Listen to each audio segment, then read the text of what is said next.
Alors je sais, c'est très dur à imaginer, mais cette semaine, il y a eu aussi des bonnes nouvelles un petit peu partout dans le monde, au moins quelques-unes. On va donc les voir aujourd'hui. On est parti comme chaque semaine pour ce format, tout simplement, des bonnes nouvelles de la semaine directement sur YouTube ou alors en version podcast. Et on commence tout de suite avec cette première note positive qu'on va prendre le temps d'expliquer. Les sources d'énergie non fossiles ont atteint 39% de la production d'électricité mondiale en 2022. C'est un niveau inédit selon un rapport du think tank Amber. Alors qu'entend-on par énergie non fossile? C'est donc toutes les autres sources d'énergie autres que le pétrole, le gaz et le charbon. On retrouve donc les énergies renouvelables comme le solaire, l'éolien ou encore l'hydraulique, mais aussi l'énergie nucléaire. Petit rappel quand même, les énergies fossiles sont de loin celles qui émettent le plus de gaz à effet de serre, qui sont donc ces gaz responsables du changement climatique. Et le GIEC, qui est le groupe d'experts de l'ONU sur le climat, affirme qu'il est indispensable de réduire massivement notre utilisation d'énergie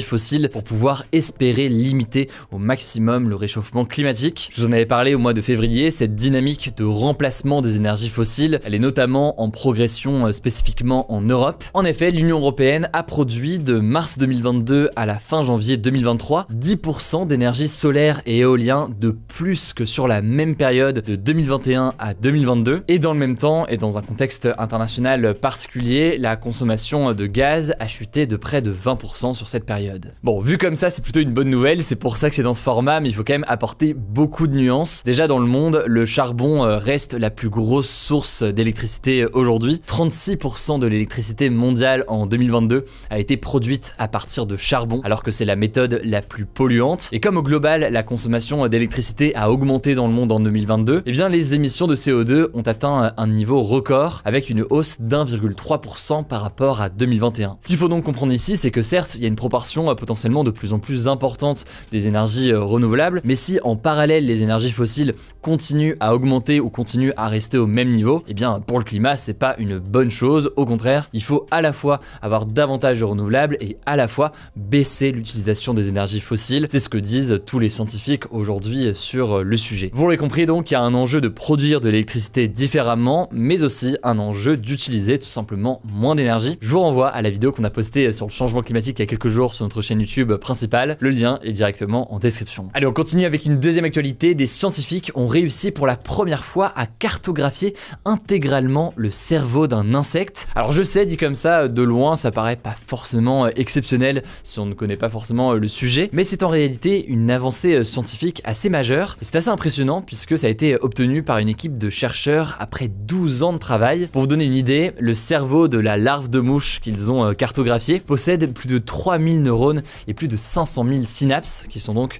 les points de contact entre les neurones. C'est donc une vraie prouesse d'avoir réussi à le cartographier intégralement, d'autant plus que cette carte cérébrale, elle est beaucoup plus complète et beaucoup plus complexe que les tentatives précédentes. Alors à quoi ça sert de cartographier le cerveau d'un insecte? En gros, ça permet de mieux comprendre la façon dont les neurones se connectent, pour mieux comprendre d'ailleurs à terme notamment le mécanisme de pensée. L'objectif à terme d'ailleurs, c'est d'essayer de cartographier intégralement le cerveau humain, ce que les scientifiques n'ont pas encore réussi à faire, mais qui permettrait des avancées forcément importantes. On suivra donc tout ça, sujet complexe, mais je vous mets des liens directement en description. Troisième bonne nouvelle, l'Inde a célébré cette semaine les 50 ans d'un projet qui vise à sauver les tigres de l'extinction, et le bilan est plutôt très positif. Autrefois, l'Inde abritait plusieurs dizaines de milliers de tigres, mais à cause de la déforestation, de l'intrusion de l'humain dans leur habitat naturel, ou encore du braconnage, eh bien le nombre de tigres avait chuté au fil des années. Et donc pour éviter que l'espèce disparaisse complètement, le gouvernement indien avait lancé en avril 1973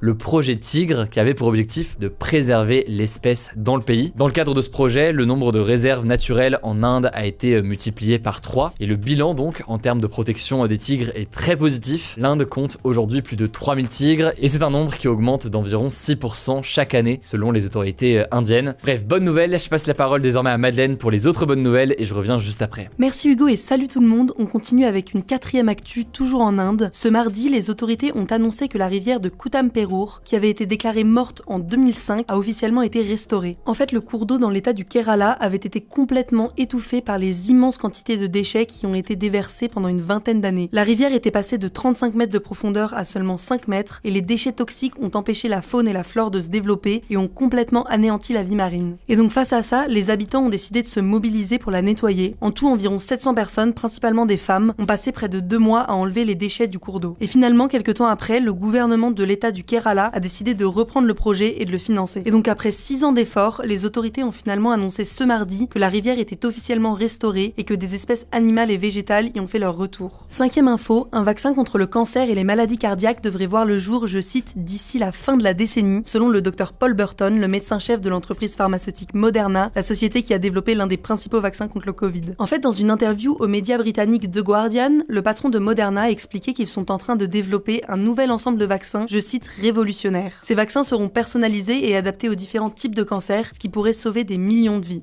Et ce qui est intéressant, c'est que selon lui, le développement de ces nouveaux vaccins a été rendu possible grâce à la pandémie de Covid. En fait, la course entre les différents laboratoires pharmaceutiques pour développer un vaccin contre le Covid le plus vite possible a permis des progrès très accélérés qui, selon Paul Burton, auraient fait gagner à la communauté scientifique l'équivalent de 15 ans de travail en 18 mois. Bon, alors tout ça doit bien évidemment être nuancé, il reste encore beaucoup d'étapes avant que le vaccin puisse être commercialisé et surtout, les autorités sanitaires doivent vérifier qu'il est fonctionnel et qu'il ne présente pas de risque pour la santé. 6e actu, une ONG qui a pour objectif de nettoyer l'océan Pacifique, qui s'appelle The Ocean Cleanup, vient de dépasser la barre symbolique des 200 000 kilos de déchets plastiques ramassés. En fait, dans l'océan Pacifique, plus précisément entre Hawaï et les États-Unis, on retrouve ce qu'on appelle le 7e continent. Et donc il est composé uniquement de déchets plastiques qui se retrouvent au même endroit parce qu'ils sont emportés par le courant. Pour vous donner une idée, cet amas de déchets mesure 3,5 millions de kilomètres carrés, ce qui correspond à 6 fois la taille de la France. Et donc l'objectif d'Ocean Cleanup, c'est de complètement nettoyer ce 7e continent. Et selon les estimations de son fondateur, l'association pourrait réussir à ramasser l'intégralité de ces déchets en moins de 10 ans, notamment grâce à un système de barrages et de filets de plusieurs kilomètres de long qui leur permet d'amasser plus rapidement les déchets. On vous tiendra au courant de l'avancée de ce projet. 7e actu, et c'est une histoire assez insolite qui s'est produite en Australie, un ornithorynque qui avait été volé a été retrouvé par la police. En fait, cette histoire assez folle a commencé en début de semaine quand 2 Australiens ont été repérés dans une gare avec dans leurs bras un petit ornithorynque emmitouflé dans une serviette de bain qu'ils tapotaient et montraient aux autres passagers de la gare. Et selon la police, l'animal avait été retiré par ces personnes de son milieu naturel, ce qui est illégal et surtout qui peut le mettre en danger alors que son espèce est menacée. Et donc après cette découverte, la police australienne a lancé une grande recherche pour retrouver les voleurs d'ornithorynques en faisant appel aux habitants pour les aider. Finalement, cette histoire se termine bien pour l'ornithorynque, il a été retrouvé et va être remis en liberté. De son côté, le suspect a été arrêté et il risque une amende qui peut aller jusqu'à 246 000 €. Dernière actu, et c'est une belle initiative, aux États-Unis, un coiffeur a décidé de couper gratuitement les cheveux des enfants en situation de handicap qui peuvent parfois avoir du mal à rester assis et à ne pas bouger. En fait, depuis 1 an, Vernon Jackson ouvre son salon de coiffure une fois par semaine spécifiquement pour accueillir les enfants en situation de handicap et les coiffer gratuitement. C'est une idée qu'il a eue après avoir entendu de nombreuses histoires sur des coiffeurs qui n'étaient pas assez patients vis-à-vis des enfants handicapés. Et donc il explique qu'en ayant un salon de coiffure vide, sans personnel ni client les jours de pause, eh bien ça permet aux enfants les plus sensibles de se sentir à l'aise dans un environnement dans lequel ils n'ont pas forcément l'habitude d'être. Merci beaucoup Madeleine pour ces autres bonnes nouvelles. N'hésitez pas à nous dire toujours dans les commentaires ce que vous pensez de ce format-là. On essaie de voir au fur et à mesure comment l'affiner, comment le modifier. Ça reste un format qui est récent, mais merci beaucoup en tout cas pour tous vos retours. Abonnez-vous si jamais c'est pas encore le cas, prenez soin de vous et on se dit à très vite pour une nouvelle vidéo.